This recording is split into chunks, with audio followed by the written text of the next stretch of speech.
ఓకేనా? ఓకే. నువ్వే బాధిస్తావు. అందరూ వస్తున్నారు. సెల్లుగా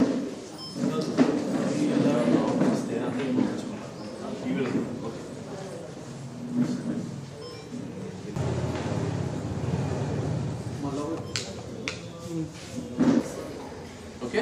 కడప మేయర్ ఎన్నికను ప్రకటించింది. తెలుగుదేశం పార్టీ ఎప్పుడు కూడా ఉన్నత ప్రజాస్వామ్య విలువలు కాపాడే దానికి ఎప్పుడు కూడా ప్రయత్నం చేస్తాం. ఉన్నత ప్రజాస్వామ్య విలువలు కాపాడే పార్టీ ఏకైక పార్టీ ఏదైనా ఈ రాష్ట్రంలో ఉందంటే అది తెలుగుదేశం పార్టీనే.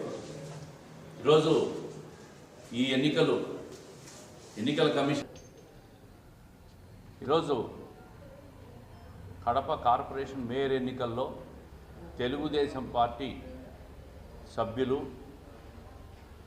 అదేవిధంగా ఎక్స్ అఫిషియో మెంబరు అయిన ఎమ్మెల్యే గారు ఈ సమావేశాన్ని హాజరు కావడం లేదు. ఉన్నత ప్రజాస్వామ్య విలువలు కాపాడేదానికే తెలుగుదేశం పార్టీ ఎన్నికల్లో పోటీ చేయడం లేదనే విషయాన్ని ఇదివరకే పార్టీ పరంగా మేము స్పష్టం చేసిన విషయం మళ్ళీ ఒకసారి తెలియజేస్తూ ఉంటాం. మనం గడిచిన 1.5 సంవత్సర కాలంలో చూసాం.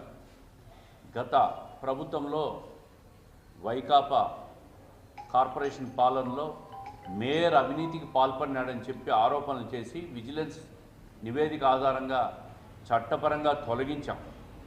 ఎవరు ఎక్కడ అవినీతి చేసినా రాష్ట్ర ప్రభుత్వం ముఖ్యమంత్రి గారు ఖచ్చితంగా చర్యలు తీసుకుంటారనే విషయాన్ని వైకాపా వాళ్ళకి అర్థం కావాలా, ప్రజలకు కూడా ఒక నీతివంతమైన ప్రభుత్వాన్ని నడుపుతున్నామనే విషయం ప్రజలకు తెలియాలని చట్టపరంగా చర్యలు తీసుకొని మేయర్ను దించడమైంది.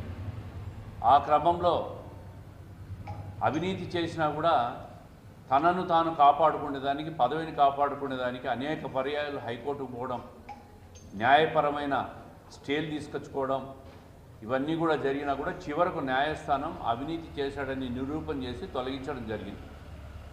ఆ తర్వాత ఈరోజు మేయర్ ఎన్నికకు రావడం, దీనిపైన మళ్ళీ వైసీపీ వాళ్ళకు సంఖ్యాబలం ఉన్న తెలుగుదేశం పార్టీ పోటీ చేయడం లేదని చెప్పిన వాళ్ళల్లో వాళ్ళ కుమ్ములాటల కారణంగా ఈ ఎన్నిక వాయిదా వేసేదానికి, ఎన్నిక జరగకుండా చేసేదానికి వైసీపీ సభ్యులే హైకోర్టును ఆశ్రయించిన విషయం కూడా తెలియజేస్తూ ఉంటాం.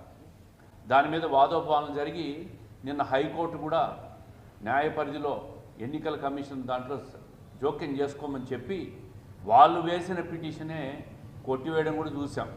అంటే దీని వెనక వాళ్ళల్లో వాళ్ళకే మేయర్ కాకూడదనే ఒక కక్షతో